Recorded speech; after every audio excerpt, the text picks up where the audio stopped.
welcome you to Prime Learn website, where learning is made interesting and simple. I am teacher Nawagesela Sarah, and I'm here to take you through Integrated Science of Primary 6. Human health is our theme. Accidents and first aid is our topic. And in this lesson 24, we are going to describe fainting. Before we describe fainting, there are some things that we need to remind ourselves about.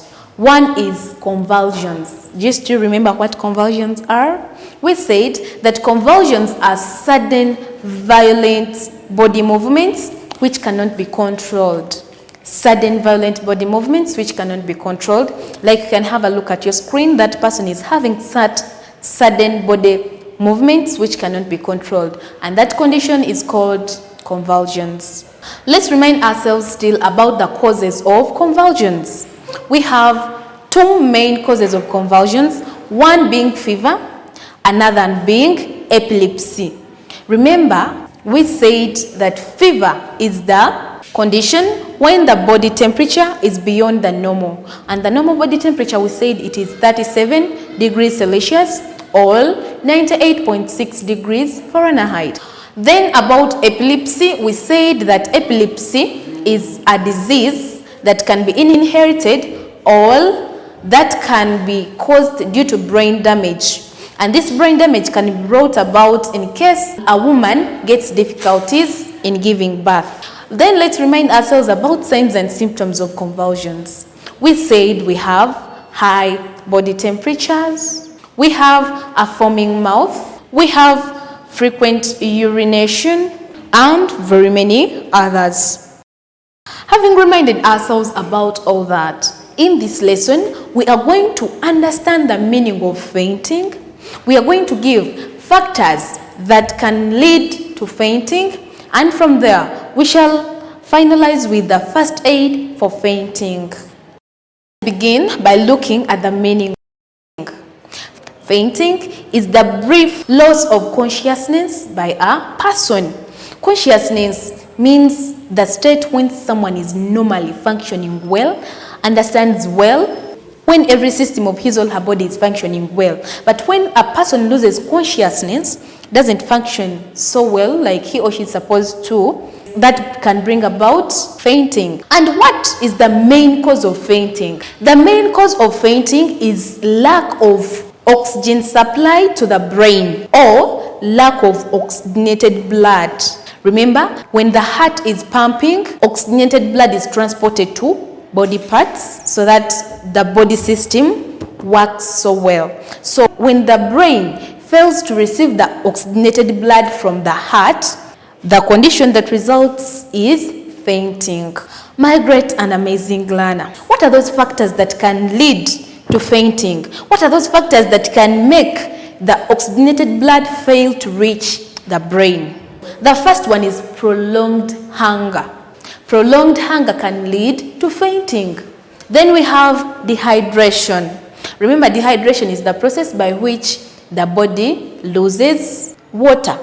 My great and amazing learner, dehydration can also result into fainting. Then we have anxiety. Anxiety is that condition when someone is very eager to know something, and because of that eagerness, someone can end up fainting. Then we have heavy body exercises. When you get yourself involved in heavy body exercises, you can end up fainting. For example, you can have a look at your screen.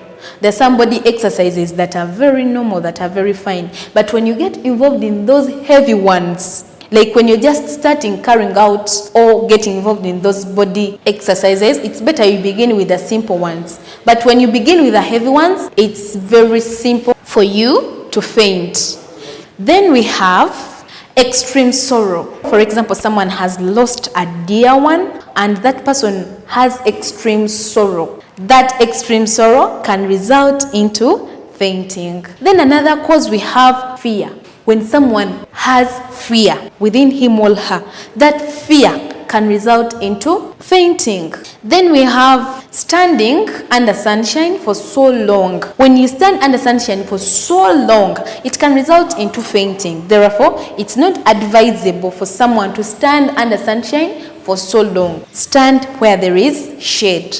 Then we have sudden sad news. Sudden sad news can also lead to fainting. For example, someone is there and just gets maybe a phone call, and that phone call brings sudden sad news. For example, you have lost someone, your shop has been set on fire, sudden sad news. That person can get shocked, and in the process of getting shocked, the blood might fail to reach the brain, hence fainting. My great and amazing learner, having known those factors that cause fainting, let's go on and get to know the first aid for fainting. In case someone has fainted, what immediate help should you give to that person before taking him or her to the nearby health center? The very first step is put the person in an open place. Get an open place, put that person there like you can see on the screen. Then loosen the tight clothes and fan that person.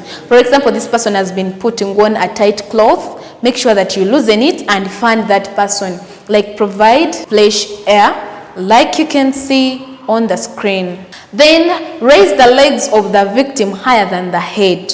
Just like you can see on the screen, this person's legs are somehow raised higher than the head. This is to make sure that the heart is positioned in the right position so that oxygenated blood is supplied and goes to the brain. My great and amazing learner, having known all that, I know that you have known everything about fainting, what causes fainting, and the first aid. Let's try to summarize what we've looked at in this lesson. We have known the meaning of fainting, and we have said that fainting is the brief loss of consciousness by a person. And we have said that fainting is mainly caused by lack of oxygen supply to the brain through oxygenated blood. Then we have looked at factors that cause fainting. We've looked at factors like prolonged hunger, dehydration, standing under sunshine for so long, heavy body exercises, and very many others. Then we have looked at first aid for fainting. Put the person in an open place, loosen the tight clothes and fan that person. Then from there, raise the legs of a person above the level of the head.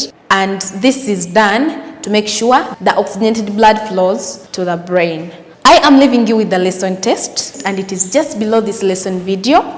And you are free to rewatch, you are free to pause, you are free to do anything with the video so that you fully understand everything in order to get all the questions below this video correct.